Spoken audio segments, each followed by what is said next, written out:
Chamar o Chama nosso Timote, né? pastor. Obrigado, gente. Tudo bem? Bom dia. Semana passada eu inventei esse negócio, sei lá se eu aprendi com alguém, mas queria te encorajar hoje de novo a virar para alguém perto de você. Presta atenção. É pior. Você está acostumado, tem que falar. Não. Você vai virar para a pessoa perto do seu lado, quer dizer, eu estou te sugerindo, você faz se você quiser, e vai encorajar essa pessoa de alguma forma. Virar para a pessoa do seu lado e falar, cara, você pode vencer os desafios que você está passando, ou virar para a pessoa do seu lado e falar, olha, Deus está contigo, como a Sam leu aqui, Ele não vai te abandonar. Algo que vai sair de você, vamos lá, vira para alguém perto de você e encoraja. Awkward, você que está online, manda uma mensagem de WhatsApp encorajando alguém. Deixa o Espírito Santo te lembrar de alguém ao longo dessa semana que você perdeu a oportunidade de encorajar, de incentivar, de dar força para essa pessoa. A Bíblia fala sobre isso. A Bíblia, encorajar, outro termo bíblico para encorajar é profetizar. E a Bíblia fala que Paulo, escreve para a igreja falando que ele quer que a igreja profetize, que é importante que a igreja seja uma igreja encorajadora, que você acorde de manhã e fale, eu vou lá encorajar uma porção de pessoas que estão precisando, que você chegue aqui com essa mentalidade, eu não estou aqui simplesmente para receber, mas eu estou aqui para encorajar as pessoas, para levantar as pessoas, para deixar o Espírito Santo e com sinceridade, tá, gente? Sem hipocrisia, sem aquele... Por trás você vai falar que está horrível, na frente fala, como você está linda, não é isso. Não se trata de palavras vazias, mas de ouvir o Espírito Santo. O Espírito Santo, cara, vai nos ensinando a encorajar as pessoas. Dá espaço para isso no seu coração, na sua boca, que a sua boca seja sempre uma boca de encorajamento. Quem topa a ser transformado, ter a sua boca, ter os lábios transformados por isso? Eu estou nesse processo. É muito mais fácil para mim criticar e derrubar alguém. Muito mais fácil. Eu olho e vejo 10 problemas. E eu estou pedindo ao Espírito Santo, me ajuda a ver 3 soluções. Uma solução. Eu só preciso de uma. E encorajar. E destacar. E falar que incrível. Cara, isso aqui é especial. Amém? Hoje a gente está num domingo especial, que é chamado Vision Sunday. Ok? E é o domingo, então, da visão, onde a gente compartilha a visão da nova igreja. Acontece 3 vezes por ano. A gente fala um pouquinho sobre a nossa visão, sobre o tipo de igreja que a gente quer ser, o tipo de igreja que nós somos, o que nos move. E nos outros Vision Sundays, a gente transmitia direto o vídeo da nossa igreja sede lá na Barra. Né? Você duvidava que tinha alguma coisa boa na Barra. A nossa sede é na Barra, então tem coisa boa na Barra. E a gente sempre transmitiu. Esse ano, ou dessa vez, a gente está tentando uma coisa diferente. O pastor me passou o esboço para eu falar para vocês. Parece que vocês ficam um pouco mais acordados quando tem alguém aqui ao vivo, um pouco mais constrangidos de dormir. Não muito constrangidos, um pouco mais constrangidos. Então, eu queria falar um pouquinho sobre o Vision Sunday. E aí, é importante que você tenha a sua Bíblia com você. É um domingo onde a gente vai passar a visão da igreja e eu poderia falar para vocês, olha, estou passando para vocês um livrinho com os dogmas, com as doutrinas da igreja. E a gente vai passar por elas. Mas a nova igreja não tem um livrinho de doutrinas. Nós prezamos, nós buscamos ser o tipo de igreja que a Bíblia diz que nós devemos ser. Então hoje a gente vai ler bastante a Bíblia. Eu quero mostrar para vocês onde nós nos inspiramos, quais são os princípios que regem a visão da nova igreja, para que você saiba onde você está plantando as suas raízes. Para que você saiba não só sobre as suas raízes aqui, mas sobre que tipo de igreja Deus tem para você enquanto você está aqui. Quem sabe algum dia Deus te envia para algum lugar e nesse outro lugar você vai precisar encontrar outra igreja local para se vincular. E é importante você saber os princípios bíblicos para isso. Quem sabe um dia você vai plantar uma igreja, iniciar, fazer parte de uma igreja crescendo. E é importante que você saiba quais são os princípios bíblicos para isso. Amém? Você entende a importância disso? Entende a importância de nós sermos uma igreja centrada na Bíblia, com base bíblica? Então, abre comigo em Efésios 2. A gente vai ler 2, de 13 a 22. Efésios, é importante você saber que nós, pessoas da nova aliança, as doutrinas para a igreja estão todas no Novo Testamento. O Velho Testamento não tem doutrinas para a igreja. Não existia igreja no Velho Testamento. No Velho Testamento existia um povo com aliança com Deus, mas depois que Jesus morreu, ressuscitou, ele plantou a igreja e aí a igreja iniciou a partir dele. Então, todas as doutrinas para nós estão no Novo Testamento. E a gente vai ler Efésios 2, 13, 22, assim que eu achar Efésios. Tá, tô achando, 2, 3. Pronto, eu estou na versão NVI, se você quiser me acompanhar, ou acompanhar na sua versão, deve dizer algo muito similar. Diz assim: mas agora em Cristo Jesus, vocês que antes estavam longe, foram aproximados mediante o sangue de Cristo. Pois Ele é a nossa paz, a qual de ambos aqui ele está falando do judeu e do gentil, ele está falando do povo da velha aliança, com nós, que somos pessoas da nova aliança.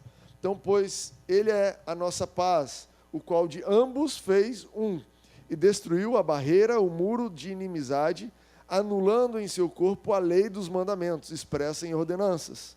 Então, Jesus, ao inaugurar a igreja, ao inaugurar a nova aliança, ele anulou a velha lei e agora nós vivemos debaixo da graça, vocês sabem disso. O objetivo dele era criar em si mesmo, dos dois, um novo homem fazendo a paz e reconciliar com Deus os dois em um corpo por meio da cruz, pelo qual ele destruiu a inimizade. 17, ele veio e anunciou paz a vocês que estavam longe e paz aos que estavam perto, pois por meio dele, tanto nós como vocês temos acesso ao Pai por um só Espírito. Paulo está escrevendo aqui enquanto judeu, ele faz parte daqueles que ele está dizendo aqui que estavam próximos, mas sem paz, e escrevendo para nós, igreja, no caso aqui a igreja de Éfeso, gentios como nós, dizendo a vocês que estavam longe, ele deu paz, e nós que estávamos perto, ele também deu paz, e nos unificou. Por meio dele, 18, tanto nós como vocês temos acesso ao Pai por um só Espírito. E aí 19, portanto vocês já não são estrangeiros nem forasteiros, mas concidadãos dos santos e membros da família de Deus.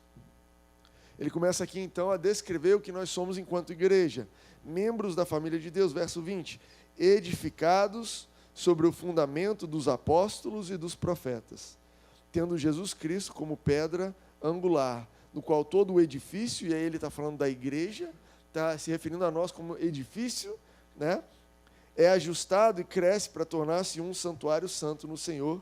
Nele, vocês também estão sendo edificados juntos, para se tornarem morada de Deus por seu Espírito. E aí eu quero destacar esse verso 20, que fala edificados sobre o fundamento dos apóstolos e dos profetas, tendo Jesus Cristo como a pedra angular. Ele está falando que a igreja de Cristo, ela precisa ser edificada em cima daquilo que os apóstolos ensinavam. E com base nesse texto, e com base no entendimento do que é apóstolo, a nova igreja, ela é uma igreja, segundo o pastor Fragale, apostolar. Que chique, hein? Pode dizer assim, a nova igreja é uma igreja apostolar. Caramba, não, a sua igreja é apostolar? A minha igreja é apostolar. Você pode se gabar. Mas o que quer dizer apostolar? Essa palavra quer dizer, fala de alguém que foi enviado. Apóstolo é uma palavra, até anotei aqui, o termo apóstolo vem do latim, apóstolos, que vem do grego apóstolo, que significa um mensageiro, pessoa enviada à frente com uma mensagem. Então, apóstolo era uma palavra comum naquela época. Era uma palavra que não foi inventada na Bíblia. E dizia a respeito de alguém que tinha uma mensagem para levar. E essa palavra ela deriva do verbo apostelen. Eu não sei ler grego, gente, me desculpem. Mas o importante significa enviar, remeter, no sentido específico de enviar com um propósito particular. Nós entendemos que a nova igreja ela nasceu a partir de um propósito. Eu não sei se você sabe a história da nova igreja, e eu acredito que todas as igrejas elas precisam nascer dessa forma. nem todas nascem dessa forma, mas todas deveriam nascer dessa forma, que o nosso pastor, o pastor Maurício Fragali, vivia na África do Sul, e Deus falou, e chamou ele, e convidou ele, falou, olha, eu quero que você volte para o Rio de Janeiro e plante uma igreja na Barra da Tijuca, e você ensine o que eu estou ensinando para você. Essa igreja ela não nasceu de uma ideia de alguém que falou, estou percebendo que existe um mercado para novos cristãos, ou estou percebendo que existe aqui olha, tem aqui um lugar legal, ó, os meus amigos estão se reunindo aqui em volta, e eles não têm o que fazer domingo, vamos fazer uma igreja. Não foi algo que alguém bolou e inventou assim, já sei o que está faltando no nosso domingo. 3 cultos, 9, meia, 11 e 7. A gente está assistindo muito Faustão na época. Não tem mais Faustão. Não é isso. O nosso pastor ele foi enviado, ele estava orando, ele vivia na África do Sul com a sua família, tinha perspectiva de viver um bom tempo lá na África do Sul. Foi enviado e com a direção de abrir uma igreja na Barra. Não sei se você sabe, mas perto ali dos anos 2000 e pouco, a Barra era um lugar onde muitas igrejas tentavam abrir, muitos ministérios tentavam abrir igreja local, e as igrejas sempre morriam. Era um lugar que era considerado, até aqui no Rio de Janeiro, um cemitério de igrejas, porque as pessoas da Barra não queriam frequentar a igreja. E o nosso pastor, então, foi chamado, teve essa direção, pegou a família, se mudou de volta para o Brasil, e eu não sei se você sabe, mas não existe, pelo menos não no nosso contexto, assim, uma transferência, tipo, você vai ser pago aluguel e passagem, e você vai ser expatriado. Não existe essa realidade no nosso contexto aqui. O nosso pastor pegou, debaixo de uma direção de Deus, veio com a família de volta. Quando ele abriu a igreja na Barra, cara, não tinha ninguém patrocinando a igreja. Não existia ninguém enviando, não existia uma perspectiva de lucro, não existia uma perspectiva financeira. Ele foi debaixo de uma direção de Deus. O pastor Fragali não vai dizer isso para vocês, mas eu sei essa história. Cara, ele foi e ele não sabia como ia pagar o supermercado daquele mês. Como muitas vezes acontece quando nós agimos debaixo de uma orientação da palavra de Deus. A gente vai e às vezes a gente olha em volta e a gente não vê circunstância. A gente não vê as condições, mas se você está agindo debaixo de uma palavra de Deus, se você tem uma palavra clara para você, vai e faz, não tenha medo. Não tenha medo, porque as circunstâncias vão se alinhar. Amém? Então, debaixo desse contexto, essa igreja foi plantada. A igreja da Barra nasceu desse contexto, cresceu, é uma igreja grande. Um dia, essa igreja aqui também foi plantada, o campus de Ipanema, de uma forma muito similar. O pastor Fragali estava aqui, ele já contou essa história para vocês, sentiu uma direção, começou uma igreja, cara, debaixo de uma palavra de Deus, sem a intenção de nenhum benefício, mas nada diferente do que vamos seguir a orientação da palavra de Deus. E com base nisso, essa palavra, então a gente entende que nós fomos enviados com um propósito. Mas qual é o propósito dessa igreja? Por que de todas as igrejas que existiam em Ipanema ou na Barra, por que a nova igreja? Por que Deus enviou uma nova igreja? E nós entendemos que Deus nos deu uma mensagem sobre a graça que precisa ser espalhada. Nós entendemos que nós estamos desfrutando de um entendimento que não é novo, porque ele volta às raízes da Bíblia sobre o que é a graça de Deus, sobre aquilo que Jesus fez na cruz e como isso chega a nós através da graça, não tem mérito nenhum. E essa mensagem da graça, ela precisava ser levada, e nós cremos que Deus tem nos enviado com o objetivo, com o propósito, como apóstolos, uma igreja apostolar que inclui eu e você, com o objetivo de levar a mensagem da graça, junto com outras igrejas. Nós não somos a única igreja fazendo isso, mas trazendo para o corpo de Cristo o entendimento da graça de Deus. O entendimento do que significa recebemos pela graça. Do que significa nós não estamos de novo debaixo da lei, mas nós estamos debaixo da graça. Do que significa que Deus ele não está olhando para você e para mim com base nos nossos méritos, mas Ele está olhando para mim e para você com base nos méritos de Jesus, com base no que Jesus fez na cruz. E essa mensagem, por incrível que pareça, é uma mensagem nova, rara. É uma mensagem que não é tão comum. Você vai encontrar, a cada 10 cristãos, vai encontrar 7 que não entendem o que a graça de Deus significa. que não entendem o que é que Jesus fez por eles na cruz. Não, mas eu estou aqui, eu vou jejuar para isso acontecer. Amigo, mas você acha que Deus não te deu isso na cruz? Você acha que Jesus já não conquistou isso para você na cruz? Ah, não, porque eu preciso fazer, eu preciso completar o que Jesus não completou na cruz. Não tem nada a ver. Não tem nada disso. Jesus fez uma obra completa por mim e por você na cruz. E isso veio a nós através da graça. E sabe, é muito difícil ser gracioso com você mesmo. Ser gracioso em entender, cara, apesar dos meus erros, apesar das minhas falhas, apesar de eu saber o quanto eu falho, Deus olha para mim e Ele vê Cristo em mim, me vê em Cristo Jesus, e Ele não vê falha nenhuma. Deus não está bravo comigo, Deus não está zangado comigo. Você tem noção quantas vezes a gente precisa repetir isso aqui em cima para que você comece a acreditar? E a gente mostra na Bíblia, e a gente repete, a gente faz uma conferência, mostra o vídeo, mostra no lugar, faz uma série para frente, outra para trás, e ainda assim, quando você está em casa, de vez em quando você fala, não sei se eu vou orar hoje não, porque eu fiz aquilo de errado. Por quê? Porque a igreja tem espalhado, a igreja de Cristo, infelizmente, se espalhou uma doutrina, uma heresia de que, cara, Deus te ama de acordo com a sua obediência. Que depende da sua obediência, a bênção de Deus depende de você obedecer. E aí, cara, essa aí é um entendimento absolutamente correto para o Velho Testamento. Se nós estivéssemos antes de Cristo, vivendo em Israel, esse era o ensinamento, essa era a velha aliança. Mas Jesus veio inaugurar uma nova aliança. Amém? Então nós somos uma igreja apostolar, porque nós estamos edificados com uma missão de levar uma mensagem essa da graça de Cristo para as pessoas. Amém para isso aí? Anotei que esse é o mesmo entendimento que havia na igreja primitiva, descrito nos Atos e nas Epístolas, perdido pela infiltração ao longo dos tempos de doutrinas de homens, tradições e costumes e até heresias baseadas em interpretações erradas da Bíblia. Cara, por isso a gente enfatiza a leitura do Novo Testamento. Enfatiza que você e eu precisamos ler as cartas de Paulo, as cartas de Pedro, de João. Por quê? Porque aquilo ali foi escrito para mim e para você. As outras escrituras são ótimas, são símbolos. Em 1 Coríntios você vai ver que são exemplos, mas doutrina para a igreja está na Nova Aliança, está no Novo Testamento, especialmente Atos para frente. Os evangelhos, não, mas Timóteo, foi Jesus que disse isso.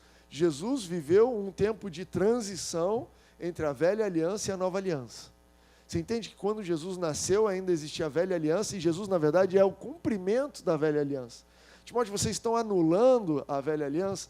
Não, nós não anulamos a velha aliança. Jesus anulou a velha aliança. Ele cumpriu, e como alguém que cumpriu, ele pregou na cruz as ordenanças que eram contra nós, a gente acabou de ler. Extinguiu a lei ali, não porque ele não gostava da lei, mas porque ele era o único que teve mérito para cumprir e falar, não é mais dessa forma. Agora é através da minha graça, é através do meu sangue. Eu vou morrer por eles, para que através de mim eles possam viver. Entende isso? Então, cara, a gente incentiva você a ler essas doutrinas, entender o que é a igreja, qual é o papel da igreja, o seu papel na vida, e combater essas heresias, essas doutrinas, essas tradições. Né? Cara, você, de vez em quando, você conversa com cristãos e você se assusta com o que você ouve. Eu converso com cristãos assim, e eu fico assim, gente do céu, será que eu explico para ele o que Jesus fez na cruz? Ou será que eu deixo rolar? E eu vou dizer para você, a maior parte do tempo eu busco em Deus ser simplesmente gracioso com as pessoas, sabe? A mesma graça que Deus teve comigo. Eu tento, olha, isso que você está crendo, onde é que você leu na Bíblia sobre isso? Não, está lá na Bíblia. Mas onde é que é? O que você está lendo? Não, porque Gideão fez isso. Não, eu estou fazendo um propósito. Olha, eu falei, Deus, se é a sua vontade que eu case com fulano, faz amanhecer alguma coisa molhada. Você já leu essa história de Gideão? No outro dia faz amanhecer seco. Tudo bem, amigo. Gideão não tinha o Espírito Santo guiando ele. Gideão não era nova criatura. Gideão não tinha comunhão plena com Deus. Gideão era guiado através do que ele via. Cara, nós somos chamados a ser conduzidos pelo Espírito Santo. Você tem agora um acesso muito mais avançado. É tipo assim, Gideão, ele funcionava com aquele... conversava com Deus com aquele... como é que chamava na Primeira Guerra, Segunda Guerra Mundial, que eles mandavam mensagem um para o outro por pombo? Como é que chama? Pombo correio. Gideão e o pessoal da Velha Aliança conversavam com Deus por pombo correio. Anotava uma coisa, falava, Deus, se é você mesmo, manda o pombo de volta com uma cor vermelha. Ficava esperando, voltava o pombo. Não literalmente o pombo, ok? Tem a história de Noé, que conversou com Deus através de pombo, mas não é isso. Estou falando a forma de comunicação. E hoje você comunica com Deus através de, cara, face a face. Face a face. Não. Eu vou mandar uma mensagem para Deus, mas Deus está aqui. Faz sentido para você mandar uma carta para o correio para sua esposa que mora com você na mesma casa? Entende isso que eu estou dizendo? Cara, você quer viver um relacionamento com Deus com base na velha aliança, mandando cartas e se esforçando, e Deus está sentado do seu lado falando, só fala comigo, eu estou te ouvindo. Cara, Deus tem algo novo para nós. Deus tem algo novo para nós. Timóteo, como é que a gente garante, como é que a gente tem certeza, o que a gente faz para que a nova igreja não vá também por essa direção de tradições, de doutrinas e de heresias? É uma boa pergunta. E a resposta para isso é colocando Jesus no centro da igreja. A forma de você e eu não cairmos nessas valas, né? Imagina que a vida cristã é um caminho que tem desequilíbrios dos dois lados, de mais para cá e de mais para lá. Como é que eu não caio para um lado ou para o outro? Tendo Jesus Cristo como algo central na minha vida, Jesus Cristo como algo central na igreja. Eu costumo dizer para vocês, se vocês vêm assistir uma pregação e vocês saem daqui mais conscientes do que vocês fazem ou deixam de fazer, mais conscientes do que vocês do que está faltando, então isso daqui não foi pregado Jesus. Por outro lado, se você vem, senta, ouve uma pregação e você sai mais empolgado, feliz, consciente, firme na fé do que Jesus fez por você, essa é uma pregação da nova aliança. Tudo que nós fazemos precisa se basear em Jesus. Você precisa vir aqui de manhã e sair apaixonado por Jesus. Falando, olha, aquele pastor ali, mais ou menos, mas Jesus, uau! Aquela casa ali podia melhorar 1000 vezes, mas Jesus, que incrível! Olha, aquele louvor errou uma nota ou outra, mas Jesus, uau, que coisa incrível! Como Jesus é bom demais! Como Jesus me ama! Como Jesus tem algo para mim! Como Jesus morreu por mim! Como eu não preciso me preocupar, porque Jesus cuidou e já providenciou e morreu por mim e ressuscitou para que eu tivesse uma novidade de vida. Amém para isso? Por isso que eu te encorajo a trazer a sua Bíblia o tempo todo. Cara, não vá pelo que eu estou dizendo. Não vá pela persuasão do meu discurso. Não vá por quão bem eu concatenei as palavras, mas ande de acordo com o teu relacionamento com Jesus. Relacionamento com Ele o tempo todo. Nós estamos aqui para te incentivar nisso. Amém? Eu quero abrir uma segunda passagem com vocês, que é 1 Pedro 2. Vocês estão empolgados, gente? Eu preciso que vocês avisem o rosto de vocês que vocês estão empolgados. Vocês precisam me mandar sinais mais claros de felicidade e empolgação. Ou até de vida. Alguns de vocês podem me comunicar, estou vivo. Com o rosto, não precisa levantar a mão, não precisa gritar. Eu preciso dessa ajuda, amém? Aleluia, eu já senti uma diferença na igreja muito positiva.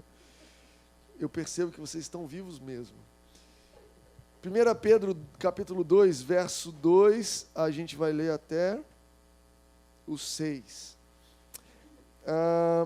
Como crianças recém-nascidas, desejem de coração o leite espiritual puro, para que por meio dele vocês cresçam para a salvação. Deixa eu fazer uma pausa aqui. Esse leite espiritual puro, ele está falando da palavra, do ensino, da justificação que nós recebemos pela graça. Para aqui só um pouquinho. Pedro está dizendo o seguinte, como crianças, como recém-nascidos, nós precisamos receber um tipo de ensinamento que vai nos amadurecer, para que nós possamos crescer, não ser mais como crianças. E esse leite, que ele fala que é apropriado para as crianças, quando você abre lá em Hebreus, não sei se você quer abrir comigo, Hebreus 5, já que a gente está aqui, vamos abrindo, é do ladinho. Hebreus 5 fala sobre esse leite, fala sobre esse alimento. Hebreus 5:12, vai dizer o seguinte: embora a essa altura já devessem ser mestres, vocês precisam de alguém que lhes ensine novamente os princípios elementares da palavra de Deus. Estão precisando de leite e não de alimento sólido. Quem se alimenta de leite ainda é criança, e aqui é uma palavra que remete a recém-nascido, e não tem experiência no ensino da justiça. No ensino da justiça.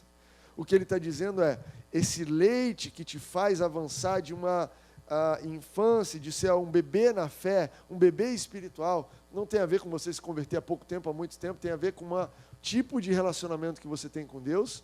Esse leite que Pedro está escrevendo, olha, busquem, como crianças, busquem o leite, é o ensino da justificação pela graça. Como é que esse ensino, o que esse ensino explica para a gente? Qual é a base desse ensino? Que você e eu somos justiça de Deus, porque Jesus se fez pecado por nós. 2 Coríntios 5:21. Ele que não tinha pecado, se fez pecado por nós, para que nós, em Cristo, fôssemos feitos justiça de Deus. Quando Deus te olha, Ele te vê alguém justificado. Quando Deus olha para você, recebe a sua oração, Ele recebe a oração de alguém justo. Mas, Timóteo, eu não estou vivendo como uma pessoa justa. Se você soubesse o que eu ando fazendo, não é a respeito do que você está fazendo. É com base naquilo que você é em Cristo Jesus. Timóteo, então eu posso fazer coisas erradas a vida inteira? Olha só, a Bíblia fala assim, aquele que morreu para o pecado, como é que vai viver para o pecado? Você é justificado porque você creu em Jesus e através da fé você morreu com Ele para o pecado e agora está vivo para uma novidade de vida. Entende isso?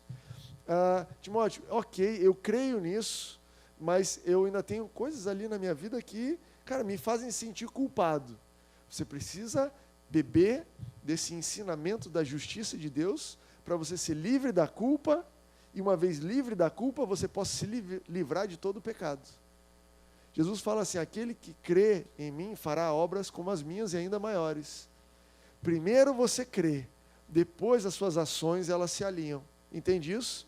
Primeiro você crê. Por isso a gente tem aqui um ensinamento muito drástico e agressivo a respeito do pecado, que a gente ensina quando você estiver praticando o pecado, se você estiver errando o alvo. Eu não sei qual alvo que é. Outro dia o Fragale deu um exemplo do cara que está traindo a esposa indo para o motel. Ele falou, você está indo para o motel com a sua amante? Vai dizendo assim, eu sou justiça de Deus. Vai declarando, eu sou justiça de Deus. Eu fui justificado por Deus. Gente, que loucura. Você imagina, você já ouviu esse ensinamento em algum lugar? Né? Tem gente que fala, olha, não, ora para cair fogo e queimar vocês dois no carro. O que vocês estão fazendo é um absurdo, eu acho um absurdo. Mas o ensinamento é o seguinte, comece a confessar uma fé de que você não é mais guiado pelo seu pecado, não é mais guiado o que te define, quem você é, não é mais aquela obra errada, mas eu não sou um adúltero, eu sou justiça de Deus.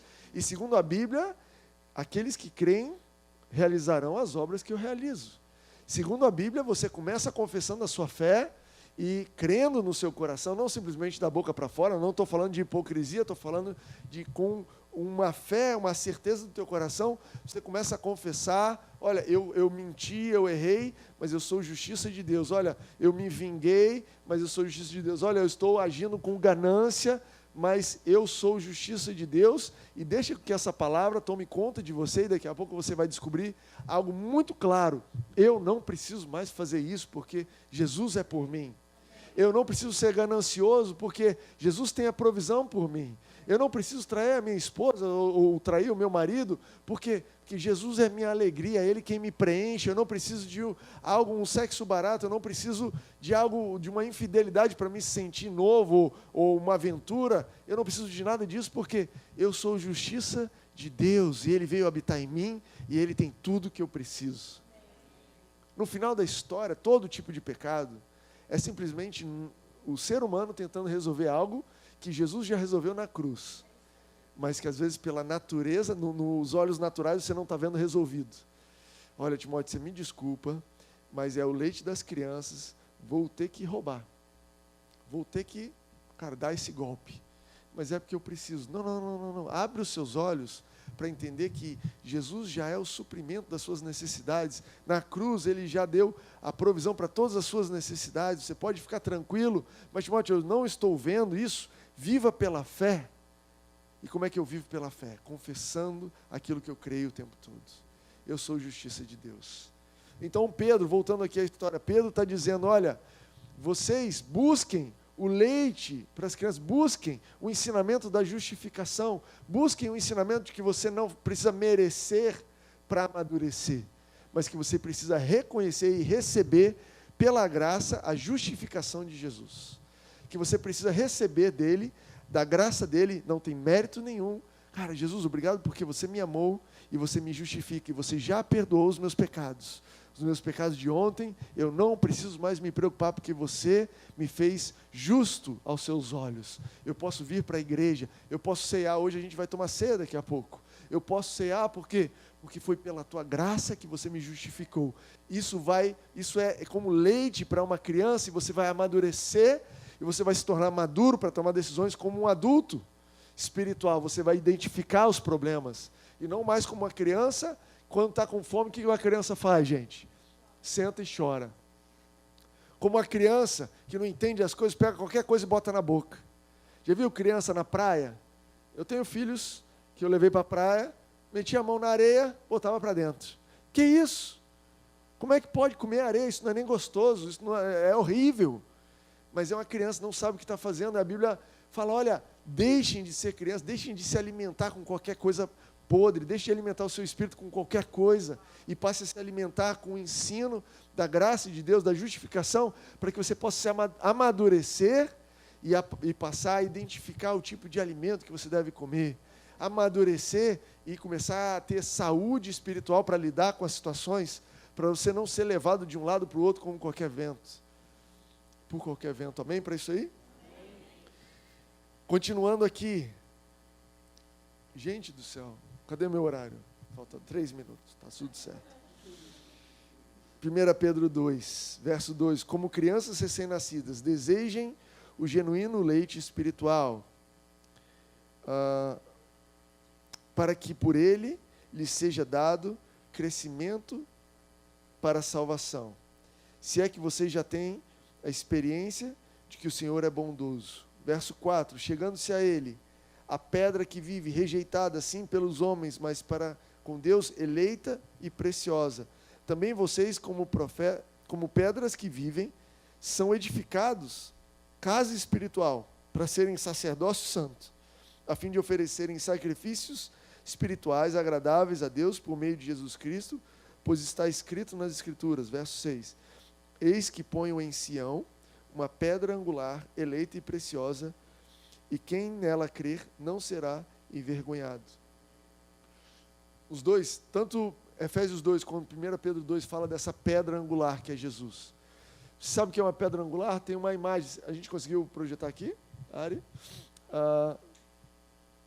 Vê se entra. Pedra angular, então, nas construções antigas, eles iam edificando aquela casa, aquela porta, com pedras, e aí eles chegaram à conclusão que existia essa pedra, a pedra de cima, era a última pedra que entrava, ela era uma pedra super firme e ela que sustentava toda a armação. Aqui a gente tem imagens de construção de arcos, né? Mas isso aqui também valia para ambientes, não só portais, mas assim, bons engenheiros, e aí na Europa você vai ver isso, eles iam edificando as pedras, tipo uma cúpula assim, fechando todos os lados, e a última pedra, ela tinha que ser o ângulo perfeito, tinha que ser detalhadamente estudada, lapidada, e tem uma história de que quem colocava essa pedra era o engenheiro. Ele colocava a pedra, meio que dizendo, a primeira vida que eu vou apostar aqui é a minha. Botava a pedra lá e ficava embaixo. Se calculou errado, a gente não precisa nem se preocupar com esse engenheiro construir outro prédio, entendeu? Era essa a tradição da época, porque essa pedra, ela era a pedra que ia, fortalecer todo o resto. todo o resto, todo o edifício, todas as outras pedras se fortaleciam, existia um ângulo de força ali, gravidade. Aí a gente vai para uma aula física, que está muito cedo para eu entrar nesse detalhe. Mas a Bíblia chama Jesus dessa pedra angular, da igreja. Jesus é essa passagem de 1 Pedro 2, ele fala que nós somos pedras vivas, edificados. Essa igreja é feita não dessas paredes, desse ar-condicionado, dessa câmera. Essa igreja não é feita de cadeiras ou de um endereço. Essa igreja é construída em cima de pedras vivas, eu e você. Nós somos a igreja. E foi colocando cada um, o Timóteo aqui, o Davi ali, o chileno lá, foi colocando a Ariane, a Sami, foi colocando todo mundo, mas esse prédio, ele só subsiste. E, aliás, estou falando da igreja local, mas você pode até expandir, né? A nova aqui, a outra igreja lá, a outra igreja ali. Quer dizer, é um prédio muito maior do que a gente imagina. A gente está num quartinho aqui, achando que o mundo inteiro é o nosso quarto. Gente, tem um prédio enorme sendo construído, nós somos parte. Maravilha fazer parte desse prédio. Nós temos muitos irmãos em muitos lugares, com muitos nomes, muitos jeitos de falar, mas esse prédio, essa pedra, Timóteo, ela só funciona com a pedra angular sustentando ali. Se você tirar a pedra angular, tudo cai por terra. O Timóteo não fica de pé, o chileno não fica de pé, a Sami não fica de pé, o discurso não fica de pé, o prédio não fica de pé, o ensinamento não fica de pé. Por quê? Porque Jesus é o fundamento. Jesus é a pedra principal. Ele é o centro da igreja. Ele precisa ser o centro das nossas vidas, centro do que a gente faz aqui. Quando você vem aqui, você precisa, acima de tudo, ter uma expectativa de ouvir o Espírito Santo falando a respeito de Jesus. Mais do que uma expectativa de ouvir o Timóteo falar. Mais do que uma expectativa de vir em um lugar que o ar-condicionado é legal.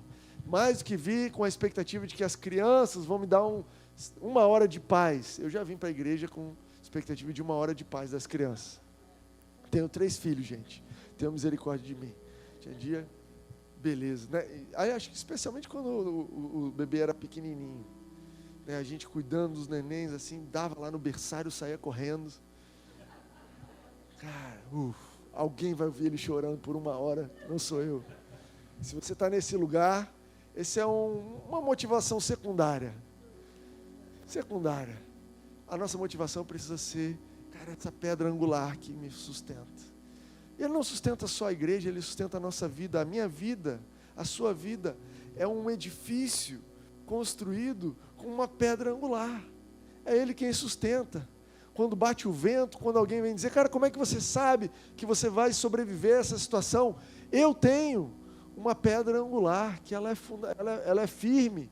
Eu estou construído em cima, não sou eu que edifiquei a minha vida, Deus edificou a minha vida. E esse engenheiro botou a pedra lá e ficou embaixo. E ele ficou dentro. Jesus está tão apostado na minha vida, ele está tão comprometido com a minha vida, que ele edificou e foi morar dentro. Falou, cara, quer saber, eu acredito tanto em você, que eu vou passar com você pelo que você passar. Gente, eu não toparia passar a vida de vocês de jeito nenhum. Eu estou mal dando conta de lidar com a minha vida. Tem dia que se você tivesse um botão assim, Timóteo, quer sair um pouquinho da vida do Timóteo, ter umas férias? Eu topava.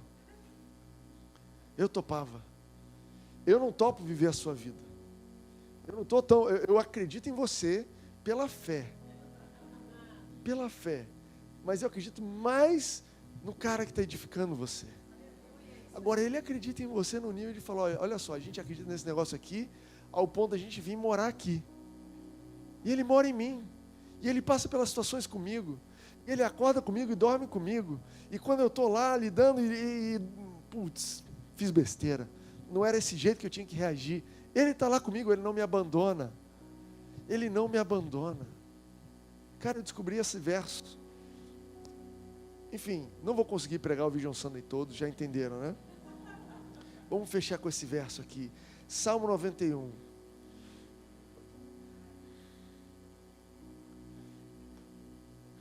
Se vocês quiserem a versão inteira do Vision Sunday, procurem no YouTube da Nova Igreja da Barra, ok? Eu fui até onde eu conseguia ir. Eu acho que eu fui bem. Fui mais que eu achei que ia. Salmo 91. Versículo 14 e 15. Olha que eu descobri essa semana lendo. Diz assim: porque Ele me ama, eu o resgatarei. Isso é Deus falando para nós. Eu o protegerei, pois conhece meu nome. Ele clamará a mim e eu lhe darei resposta. E isso aqui: e na adversidade estarei com ele, vou livrá-lo e cobri-lo de honra. Caramba, eu fiquei impressionado. Eu falei: Deus, você está comigo na adversidade. Você não me deixa passar lá. Timóteo, vai lá no teu problema, quando você resolver, você volta. A gente tem amigo assim, né? Que só te liga quando está tudo bem. Não é? Você tem família assim? Só quer ir na sua casa quando está tudo bem. No final do mês nem aparece na sua casa, né? Só é dia 5 que recebe o salário. Dia 5 eu te ligo. Não, cara, olha que lindo isso aqui, essa promessa. Uau, na adversidade estarei com Ele. Ele está com você o tempo todo. Deixa Ele ser essa pedra angular da sua vida. Nós cremos numa igreja composta de pessoas, pedras vivas edificadas por Deus, cujo pedra angular, cujo fundamento da vida é Jesus. A essência da sua identidade não é que você é um engenheiro, um advogado, uma médica, não é que você é casado, separado, divorciado. A essência da sua identidade não é que você nasceu em Goiás ou que você nasceu no Brasil. A essência da sua identidade não é que você tem X na conta ou menos X na conta. A essência da sua identidade é Jesus. Eu sou amado de Jesus, é isso que eu sou. É isso que eu sou. O resto é tudo adereço. Ele é o fundamento e Ele está edificando a minha vida. E da mesma forma como eu creio isso para a sua vida e para a minha, nós também cremos isso na igreja. Jesus é o fundamento dessa igreja. Que essa igreja existe a partir da imagem, da obra, da ação, do poder de Jesus Cristo aqui. Todos os domingos. Não tem um domingo onde Ele é coadjuvante. A gente pode tirar a atenção dEle, mas Ele continua sendo central. Você pode vir aqui e ficar distraído com as outras coisas. Isso é distração, é você perdendo ou eu perdendo. O central, Ele é a obra, Ele é a pedra angular, Ele é o fundamento dessa obra. Amém? Eu vou te convidar a ficar de pé para a gente poder cear. Uau! Obrigado, Jesus. Se você não recebeu, então, um copinho, levanta a sua mão, nosso time da recepção vai te entregar. Tem alguém aqui que não está? Não tem? A gente tem 2 camadas, se você abrir, eu estou invertendo a ordem, eu estou primeiro tomando suco. É horrível, eu sei, porque depois fica um pão seco na sua garganta, e o suquinho descia legal, mas eu acho que é o contrário o negócio. Eu acho que primeiro nós recebemos o perdão e depois recebemos o suprimento. Esse suco de uva, e se você está em casa, cara, pega um suco de uva normal. Se você não tem suco de uva normal, pega um mate. Se você não tem um mate, Coca-Cola pode. Se não tem Coca-Cola, vai na água. Você tem que ter água em casa. Se você não tem, vai para outra casa. Mas esse suco de uva, ele simboliza o sangue de Jesus derramado. Como eu falei para vocês, o ensinamento da justificação, não é que Deus resolveu absolver os nossos pecados. Não é que Ele olhou para você e falou: você é um cara gente boa, vou fingir que eu não vi os teus erros. Não é nada disso. Deus é um Deus justo. Você entende que um juiz justo não pode simplesmente perdoar? Você e eu somos perdoados, somos justificados pela graça, porque cada um dos seus erros e dos meus erros foram plenamente pagos pela vida e pelo sangue de Jesus. Quando nós bebemos esse suco, nós estamos celebrando o pagamento que quitou a minha e a sua dívida. Beba esse suco agradecendo: Jesus, obrigado porque você quitou todas as minhas dívidas, porque você perdoa todos os meus pecados, presente, passado, futuro. O teu sangue é suficiente para cobrir o pior dos meus erros. Obrigado, Jesus, porque pelo seu sangue nós andamos agora redimidos, livres da dívida, livres da dívida. Nossa consciência não precisa mais ficar preocupada com os nossos erros, porque Jesus pagou o preço. É o sangue de Jesus que me protege, é o sangue de Jesus que me perdoa, é a misericórdia do sangue de Jesus que me traz perdão e justificação. A segunda camadinha, você tem um pedacinho de pão, quando você abre, e esse pão fala do corpo de Cristo, que foi dado para que nós tivéssemos vida. É lindo o corpo de Cristo, porque ao mesmo tempo que o corpo de Cristo foi torturado, foi pregado na cruz, aquele mesmo corpo foi ressurreto, e sobre ele atuou o poder do Espírito Santo. Da mesma forma, às vezes, em Cristo Jesus, nós passamos por tribulações, adversidades, como se estivéssemos sofrendo com Cristo, as dores, mas sobre a nossa vida atua o mesmo poder que atuou sobre o corpo de Jesus. Romanos 8 diz isso: o mesmo poder que atuou sobre Jesus, ressuscitando ele dos mortos, é o mesmo poder que atua sobre você, te dando suprimento. O pão também fala sobre suprimento. Olha como esse pão, como se ele fosse, cara, talvez o remédio para a sua doença, que você, cara, não tem solução. Como esse pão, como o suprimento da tua emoção, sentimentos que estão sacudindo dentro de você, e você, cara, o vazio que você talvez estava experimentando, ele é o suprimento para tudo que você precisa. Amém? Vamos comer.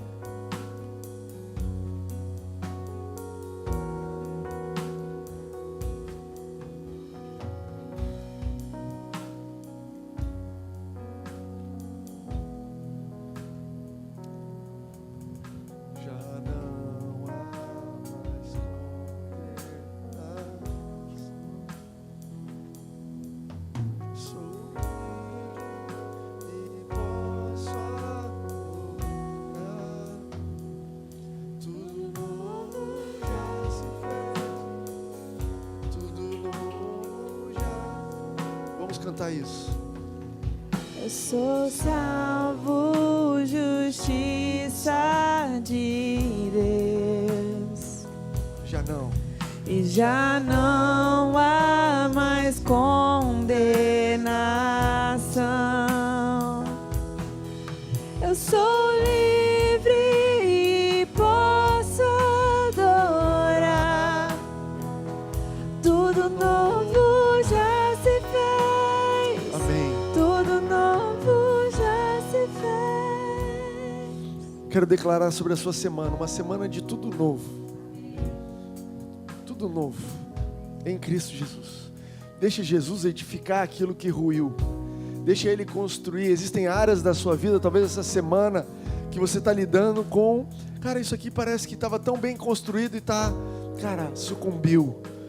A Bíblia fala que as coisas que são abaláveis vão ser abaláveis para que as inabaláveis possam permanecer firmes. Existem áreas da nossa vida que eu quero que Jesus toca na minha vida e tira tudo aquilo que é abalável, tudo aquilo que eu construí fora do fundamento que é você. Mas eu quero declarar sobre a sua vida essa semana, uma semana onde você vai estar firme no fundamento de Jesus, onde notícias e ventos e medos e ameaças não vão abalar, porque você sabe que a sua vida foi constituída e construída em cima de Jesus, o fundamento. Eu quero declarar uma semana onde Jesus vai com você nas adversidades, uma semana que Jesus está com você, você vai perceber a presença dEle. Perceber a presença dEle. Jesus, essa conversa está muito dura. Jesus, esse e-mail foi muito pesado. Jesus, essa mensagem. Jesus, essa situação. Mas você está aqui comigo. Você é o fundamento da minha vida. Deixa Ele te conduzir por pastos verdejantes, para uma vida abundante. Quero declarar sobre a sua semana uma semana de vitória. Uma semana de vitória diante das dificuldades, dos desafios. Receba em nome de Jesus. Receba em nome de Jesus. Amém. Amém. Nós estamos encerrados. Você pode dar uma salva de palmas a Jesus? Amém. Amém. É isso aí. Não vai embora sem dar um beijo, um abraço, 2, 3 pessoas. Obrigado pela sua presença. Semana que vem a gente está aqui de novo. Deus te abençoe. Amém.